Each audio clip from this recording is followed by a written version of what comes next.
أيها المسلمون عباد الله، ما زلنا مع ألم إخواننا في فلسطين، ألم يدمي القلوب، والله يدمي القلوب. أي صبر عند هؤلاء. ولكن مما يؤسفنا ويضر أهل الإسلام، سمعنا فتاوى من شيوخ أهل الإسلام، فتاوى. ماذا قال أحدهم من كبار هؤلاء الشيوخ؟ لا أحدد أسماء ولا دول.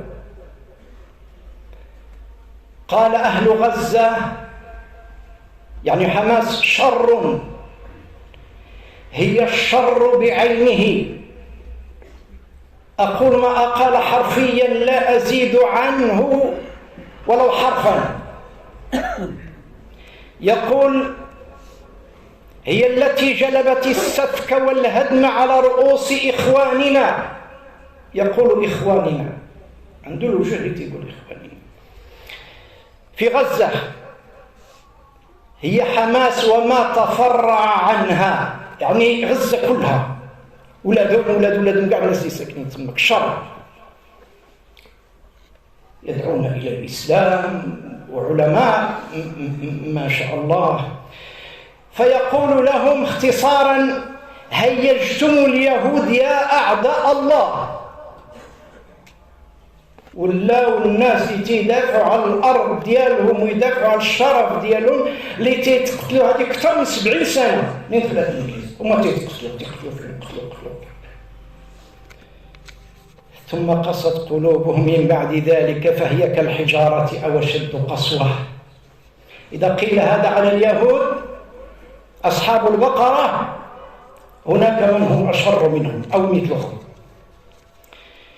إذا كان شعوب الغرب في أوروبا وأمريكا وجنوب أمريكا وشمال إفريقيا والدول العربية مسيرات تهتف بما تفعله اليهود في فلسطين، ليس في غزة، حتى في الضفة، يهتفون ويقولون: اللهم إن هذا لمنكر.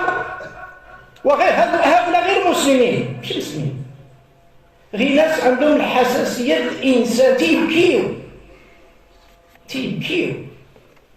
شفنا الناس تيبكيو لا علاقة لهم بالإسلام.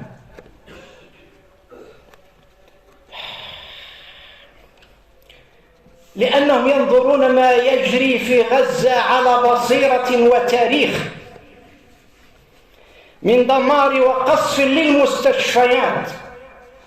هؤلاء اللي في الغرب وفي المستشفيات تكسر، يعني الناس اللي تعط، وهذا تهرسات له رجله، هذا تحسكات له رجله، هذا يده، هذا مشروع، هذا مشرد، هذا مقطع، ما خلاوهمش يداوهم، تيجيو يقصفوهم باش ما يبقاش لهم الريحه ديالهم.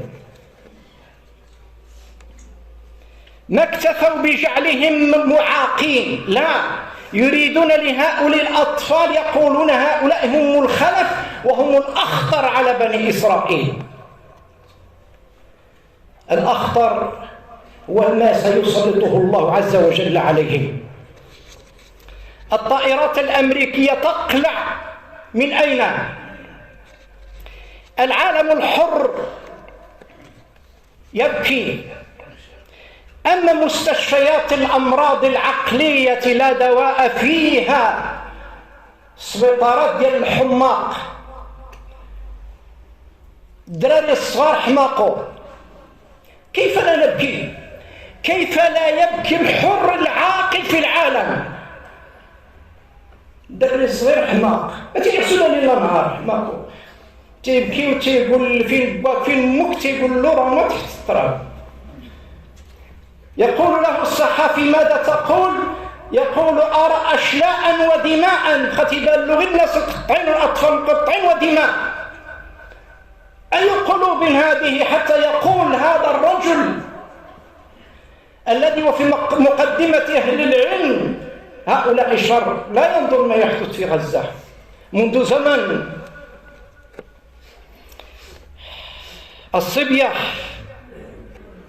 اليتامى، حتى دور اليتامى رأينا بيتا من 3 طوابق يجمع نساء تقوم على اليتامى. هذوك الأولاد اللي والديهم تقتلوهم مشاو جمعوهم وداروهم في واحد الدار. مع أنت المنافقين هادو ما عرف كي غادي يكونوا حالهم مع الله عز وجل يوم القيامة. بلغوا راهم كاين اليتامى وكيجمعوهم وضربوهم. إذا بكى وسئل قال أين أمي وأين أبي. أما الفتيات الصغار وهم أضعف قوة من الصبي الذكر، لأن البنت فاش تكون صغيرة صعيب عليها الحال. شو دابا غير بنتك لا بغيتي تديها ولا في الليل جات تقول ندير نوصلها وعاد نولي. إذا أصبحت وحيدة كيف يكون حالها؟ إحداهن تبكي على بعض اللعب، مسكينة تزعزعات في العقل، تبكي تقول بغيت أنا غير اللعب ديالي، ما بقاش بهذاك الشيء اللي شافت، ما بقاش تتفكر غير في اللعب. ماذا أقول؟ فهؤلاء هم الشر، كأنهم لم يقرأوا التاريخ. هذا مشروع تقسيم الأمة الإسلامية بدأت تخطيطه منذ زمن. هذا التخطيط اللي تنشوفوا دابا مش حقا بسم الله عدا منذ زمن، ولكننا كنا نكذبهم ونقول هؤلاء هراء، يعني هذا هراء ما يقدوش يديروا. أنا الله يا إياكم من كل شر. ربنا اللهم انظر في حال أهل فلسطين، أنت أعلم بهم وما يجري عليهم. نقول لا حول ولا قوة لهم إلا بك. اللهم انصرهم بما شئت وكيفما شئت ومتى شئت. اللهم أرهم نور الفتح والفرج، ما لجأوا إلا إليك، أنت القادر. هدمت بيوتهم وطمر أهلهم ومزقت أجسادهم وأجساد أطفالهم، وضاع كل شيء لا ملجأ لهم إلا إليك.